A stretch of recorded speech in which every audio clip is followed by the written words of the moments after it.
boa noite, graça e paz. Como vocês estão? Eu também estou muito bem, apesar de estar um pouco nervoso. Acho que é normal, né? Primeira vez aqui na frente.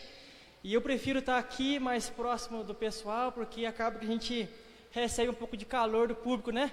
Ficar lá em cima, acho que dá um pouco mais de nervosismo. A igreja parece que fica maior, o pessoal parece que aumenta de quantidade. Mas glória a Deus por essa noite. Estou extremamente feliz por essa oportunidade. Aqueles que caminham comigo sabem do tamanho do prazer que eu tenho em comunicar a palavra do Senhor. Depois que eu entendi que essa é a vontade do Senhor para a minha vida, o que eu mais amo em fazer é poder comunicá-la. Então espero que de alguma forma essa palavra venha aquecer seu coração, venha desenvolver a sua vocação, venha te fazer, pelo menos repensar em alguns conceitos da sua fé, do seu cristianismo. Amém? Então com isso eu peço que vocês abram comigo em Números, no capítulo 16, versículo 42 em diante. É daí que a gente vai tirar o nosso ensinamento dessa noite.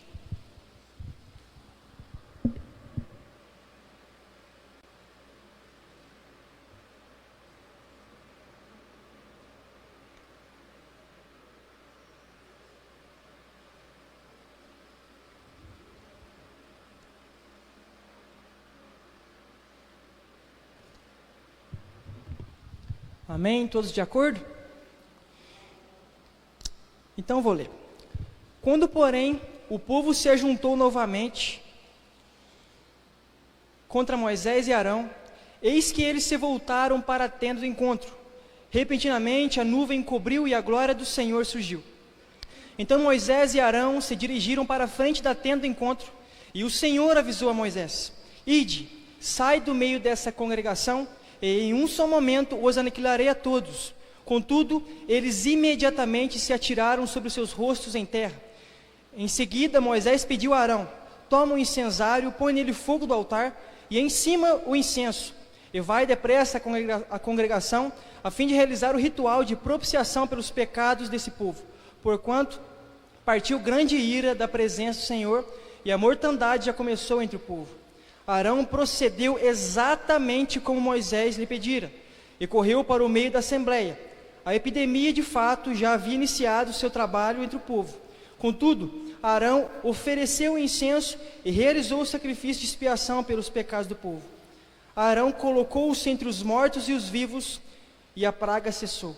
Foram 14.700 pessoas que morreram atingidas por aquela praga, sem contar os que haviam morrido por causa da revolta de Corá. Amém? Repita comigo o versículo 48, por favor. Arão colocou-se entre os mortos e os vivos, e a praga cessou. Oi? Não problema. Amém? A versão é diferente, né? A minha é a King James, eu gosto mais dessa versão aqui. Eu ainda não adquiri uma Almeida, mas amém. Essa palavra aqui, ela tem me incomodado, ela tem movido meu coração, ela tem me desenvolvido desde novembro do ano passado. E as pessoas em que eu tenho o prazer de andar em comunhão, e em relacionamento, em discipulado, sabem o quanto eu tenho buscado viver essa palavra e aplicar os princípios que aqui ela menciona. E ela tem, nesse período de tempo, me feito crescer e tem me feito desenvolver a minha vocação. E essa é a minha intenção nessa noite, em expor essa palavra a vocês. Mas para que eu possa levantar os princípios aqui que ela menciona, eu preciso voltar a alguns capítulos anteriores para que a gente possa se situar, porque existe um contexto em que essa palavra está inserida. No capítulo 13, nós vemos que o povo de Deus, ele tem a oportunidade de poder espiar, vislumbrar, espionar a terra prometida, a Canaã. Mas nesse momento, eles veem sim que a terra é a terra que emana leite e mel, é a terra muito fértil, mas também eles puderam ver que nesse lugar existem habitantes que são grandes guerreiros, que são homens fortes, robustos, e eles temeram essa situação. E esse temor, esse medo dos homens, só pode vir por conta da falta do conhecimento de Deus. E quando eu li essa passagem para montar uma linha de pensamento para trazer essa mensagem, eu lembrei na hora de Êxodo, capítulo 20, versículo 18 e 19, onde é o chamado de Deus para o povo de Israel, onde Deus quer se encontrar diretamente com o povo no monte, mas o pessoal, o povo de Deus, por medo, eles dizem que para Moisés subir ao monte e falar com Deus ele mesmo, para que eles não morressem. Ou seja, eles conheceram a promessa vinda de Deus através de Moisés, mas não conheceram o Deus da promessa. Nós vemos que tudo aquilo que o povo de Deus, Israel, sabe, vem através de Moisés. Ele é o intercessor, é o intermediador, é o homem que Deus levantou para estabelecer a vontade dele na terra. Mas nesse momento, em Êxodo 19, Êxodo 20, Deus quis que o povo dele tivesse um encontro pessoal com ele no monte. Então, esse temor, esse primeiro pensamento aqui de Números 13, a gente pode levantar um princípio de ensinamento, que é o quê? O temor do processo mediante a promessa, o medo, na verdade, mediante a promessa, só vem por falta do conhecimento de Deus. Porque se Deus estabeleceu que a vontade dele vai ser feita, será feita, independentemente se você se sente preparado ou não. É Ele quem te preparará no meio do caminho. Mas se Ele prometeu, como diz a palavra, a Santa Escritura, Ele é fiel para terminar toda boa obra.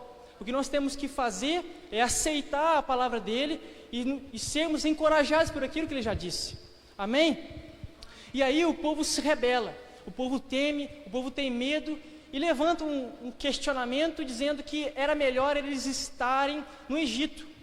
Se rebelam contra Deus, dizem que era melhor eles não ter saído do Egito. E ali, nosso Senhor Deus se ira de maneira grandiosa, de maneira pavorosa, e quer acabar com o povo. Mas nós vemos também no capítulo 14, Moisés sendo um intercessor, ou seja, um homem que estabelece um intermédio, ele é um homem que está entre o caminho de Deus e o povo, para aplacar, para acalmar o coração de Deus. E aí vocês podem pensar, nossa, mas um homem é capaz de aplacar o sentimento de Deus? Sim. Por quê? Porque ele é um homem segundo a vontade do Senhor Jesus, a segunda vontade de Deus. Ele foi levantado por Deus para realmente essa vocação, esse chamamento, que é intermediar o povo de Deus. Só que aí, nesse meio tempo, existe uma coisa interessante. Ele aplacou a ira do Senhor Jesus, fazendo com que a ira do Senhor Deus, fazendo com que ele não matasse o povo de Israel. Mas a consequência desse pecado não foi aplacado. Eles se rebelaram contra Deus, tiveram medo, e o que aconteceu? Esse povo foi incapaz de entrar em Canaã. A geração que entrou em Canaã não foi a geração de Moisés, foi a geração de Caleb e Josué. Essa foi a consequência do pecado. E nós entendemos que o nosso poder de intercessão, ele tem sim o poder de transformar realidades. Mas a consequência de muitos pecados é difícil de deixar elas acontecerem. Deus estabeleceu que seria assim, essa é a consequência do pecado. A consequência maior do pecado é o quê? É a morte. E eles não puderam entrar na terra prometida por conta do seu pecado. E no capítulo 15, que antecede 16, logicamente, nós vemos que Moisés agora, ele começa a receber de Deus, vamos dizer assim, uma folguinha. E nesse capítulo, Deus levanta leis para o sacerdote, o sumo sacerdote, os sacerdotes, as ofertas de sacrifício em relação ao pecado. E agora, quem é o intermediador em relação aos pecados do povo? É o sacerdote. Moisés é o líder maior do povo de Deus, mas o sumo sacerdote é Arão, e ele tem suas responsabilidades no meio do arraial. E para acabar agora esse panorama, antes dessa passagem, nós vemos uma revolta do povo de Israel novamente, liderada por Corá, Datã e Abirão. Eles contestam a liderança de Moisés e querem levantar ali uma revolta para eles serem os líderes. E o que acontece? Deus não levantou Corá, algumas Bíblias está Coré, outras está Corá, Datão ou Abirão. Ele levantou Moisés para ser o líder. E aquilo que Deus estabeleceu para a vida de Moisés, não há nenhum homem que pode tirar. E da mesma maneira eu digo, aquilo que Deus estabeleceu na minha e na sua vida, ninguém pode tirar. Aquilo que Ele estabeleceu na minha e na sua vida é dado por Deus, é o Deus da glória, é o nosso poderoso Senhor. Então o que nós precisamos entender é que nós não lutamos contra homens, nós lutamos contra principados e potestades, né? E nós temos que buscar forças, são nas regiões espirituais. Efésios deixa bem claro que nós somos empoderados em Cristo como igreja. Nós temos todo o poder e esse poder foi outorgado por Ele, para a igreja. Mas o que define esse posicionamento da igreja é o entendimento disso, é o empoderamento. E o empoderamento vem através de onde? Da santa palavra de Deus. Então, quanto mais eu conheço a palavra de Deus, mais eu sou empoderado e mais preparado para alcançar os processos que me levarão à promessa que Deus estabeleceu na minha vida. Eu estar aqui hoje é uma grande bênção. Para mim, é um presente de Deus, porque relativamente pouco tempo atrás, eu sou novo, eu não me achava capaz de maneira nenhuma de estar pregando para, 80 pessoas, 100 pessoas, não sei quantas pessoas tem aqui. Mas hoje, pelo conhecimento da palavra de Deus e o conhecimento daquilo que Ele me vocacionou para ser, eu vou, porque eu sei que eu sou somente um instrumento e que Ele é quem faz a boa obra. Amém? Então, entendemos o que aconteceu nas passagens anteriores e agora nós podemos adentrar na mensagem. Amém? Amém? Quero um amém mais forte. Esse amém é para Jesus, não é para mim não. Como diz um pastor, se fosse um gol do Flamengo, todo mundo iria dar um grito bem mais alto do que esse amém. Amém? Amém. Então vamos lá.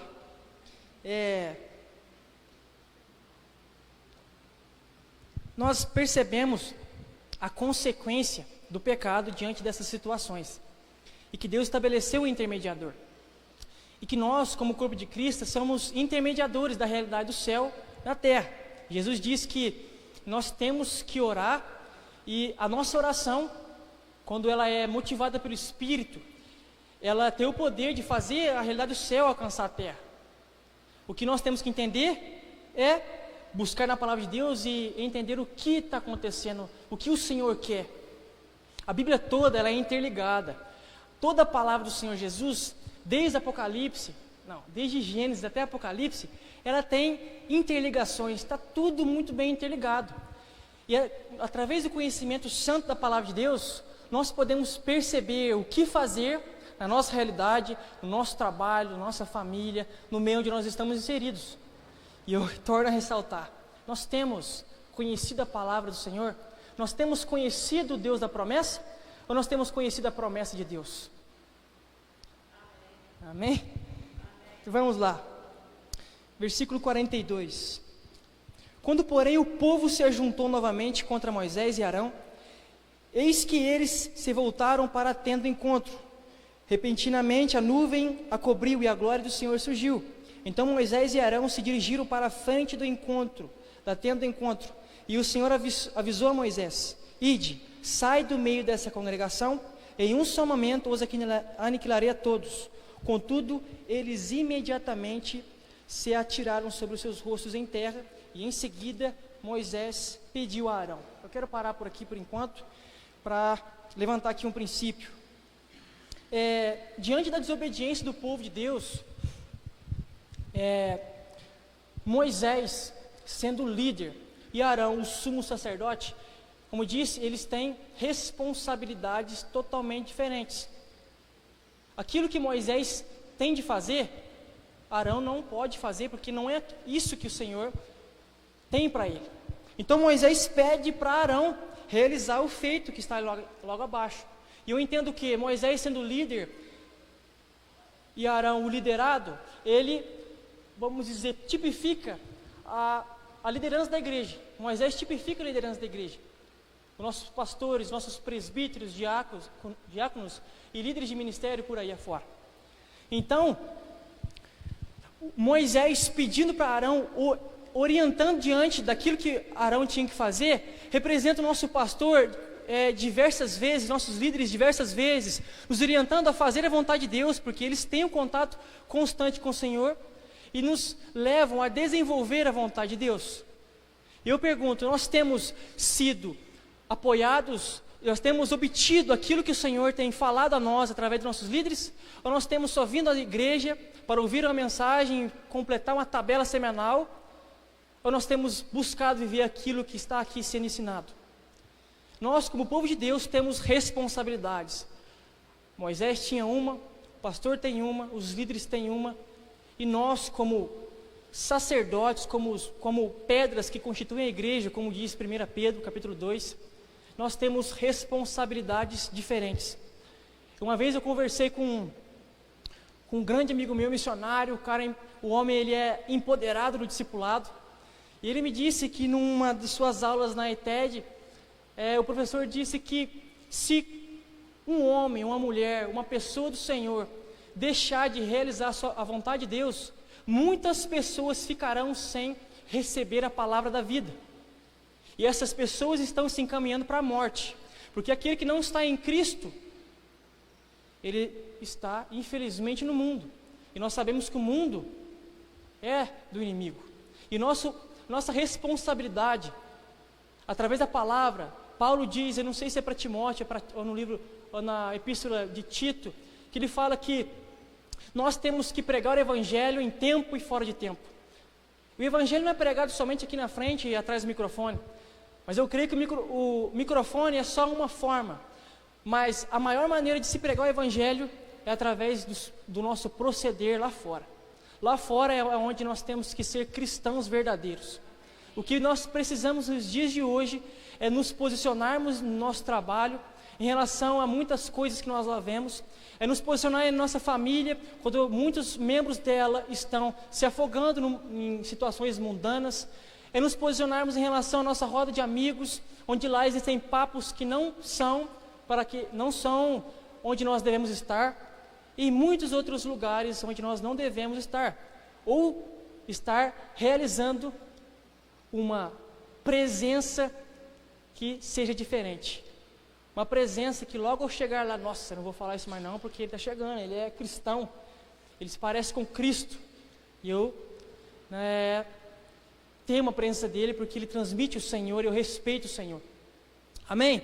Então esse é o primeiro ponto. Vocês estão comigo? Vocês continuam bem? Continuam, né? Continuando agora. Então, Arão tomou o incensário, pôs nele fogo do altar e em cima o incenso. E vai depressa à congregação a fim de realizar o ritual de propiciação pelos pecados desse povo, porquanto partiu grande ira da presença do Senhor e a mortandade já começou entre o povo. Quero parar mais uma vez por aqui.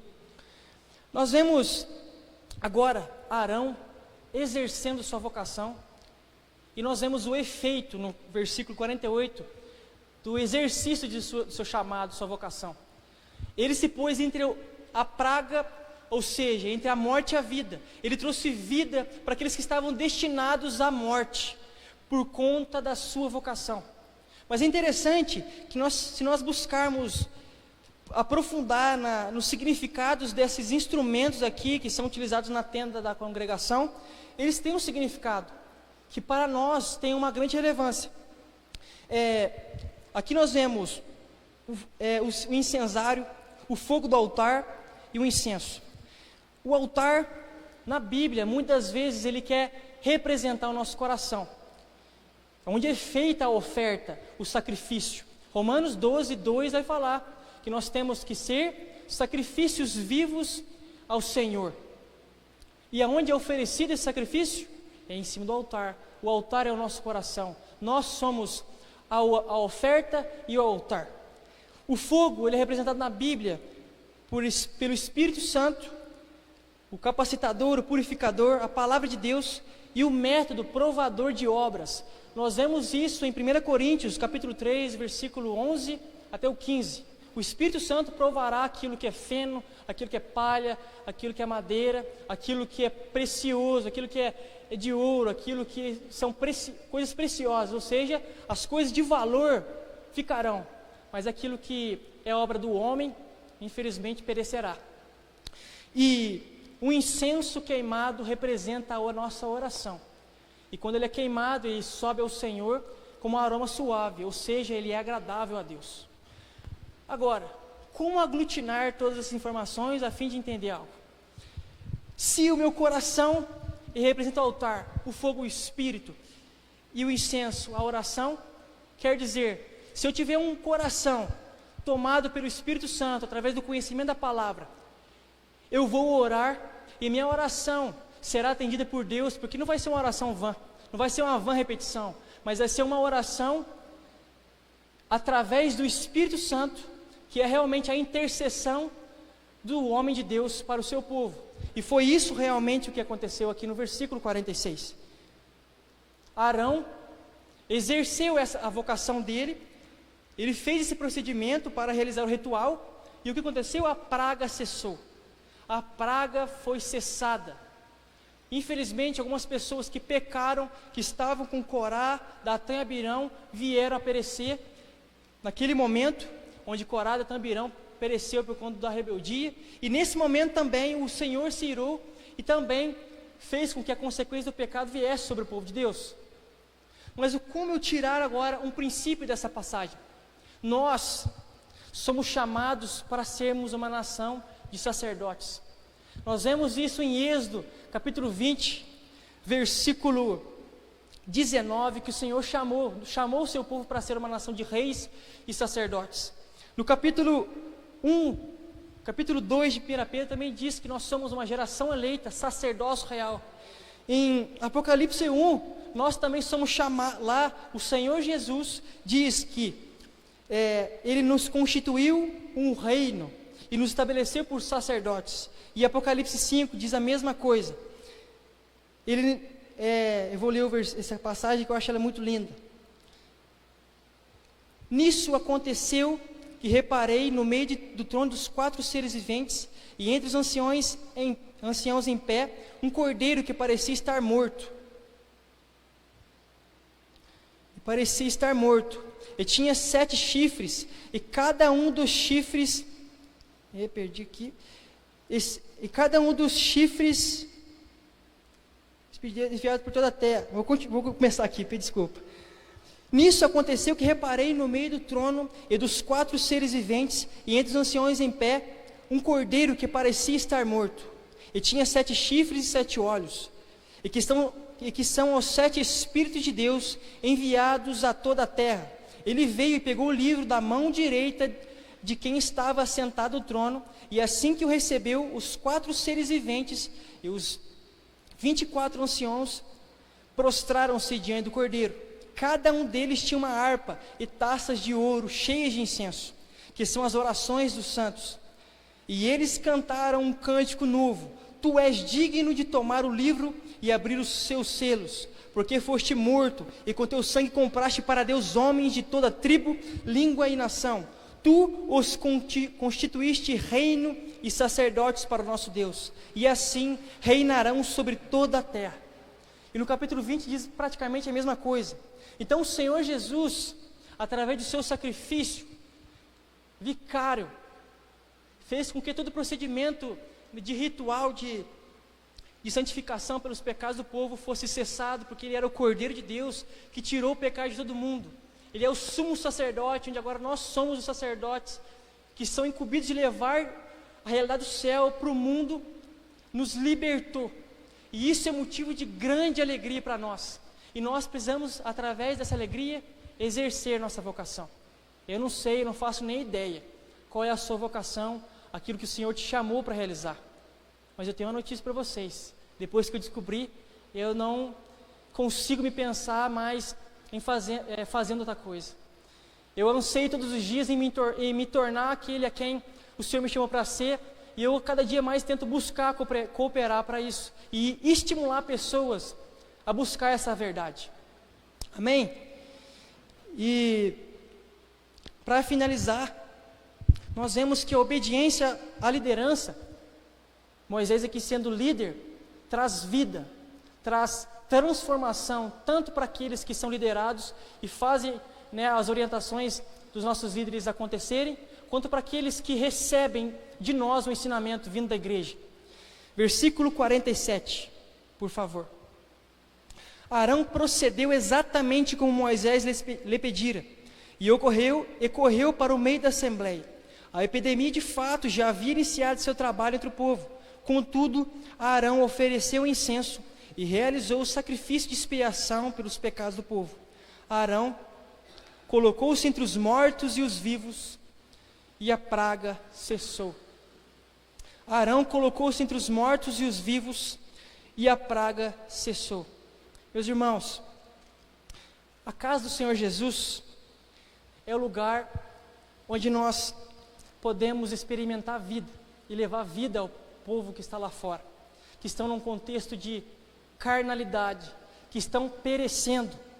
Em João, no capítulo 3, versículo 36, diz o seguinte: quem crê no Filho tem a vida eterna. O que, porém, desobedece o Filho não verá a vida, mas sobre ele permanece a ira de Deus. Permanece a ira de Deus. Nós temos a ira, nós temos a paz de Deus e nós temos a paz com Deus. Mas o povo lá de fora, fora do contexto da igreja, infelizmente ainda está sobre a ira de Deus, que será revelada nos últimos dias. E se isso não mexe com o seu coração, como eu disse no começo, nós precisamos ver alguns detalhes de nossa vida cristã. Nós precisamos buscar, através do relacionamento intenso com o Espírito Santo, orientações para alcançar um coração quebrantado, contrito, que se apaixone pelo perdido. Amém, meus irmãos? Amém? Vocês oraram por mim, eu peço para que vocês se levantem e eu quero orar por vocês. Eu espero que de alguma maneira eu possa ter abençoado a todos. Essa foi a palavra que Deus colocou no meu coração, foi bem rápida. E eu oro para que em nome de Jesus, cada um de nós possamos realmente entender que o Senhor tem uma vocação para cada um de nós. Cada um de nós tem um meio para tocar, seja nas escolas, nós jovens, seja os adultos no ambiente de trabalho, seja a família, que tantas vezes e muitas das vezes é tão atingida pelo inimigo.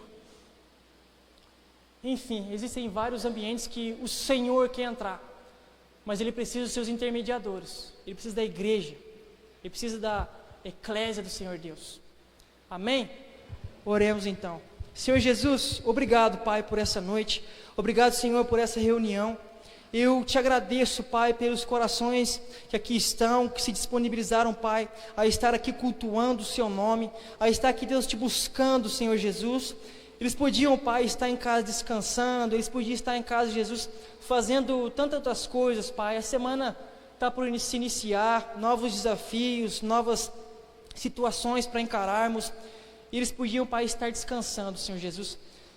Mas eles preferiram, Jesus, estar aqui ouvindo Sua palavra, sendo encorajados, sendo motivados, Papai, para encarar, Jesus, o mundo, sabendo que o Senhor é quem nos fortalece, o Senhor é quem os capacita, o Senhor é quem os enche do Seu Espírito, para realizar a Sua vontade, Pai. Por isso eu clamo ao Senhor, que o Senhor possa, Pai, derramar uma porção dobrada da Sua unção.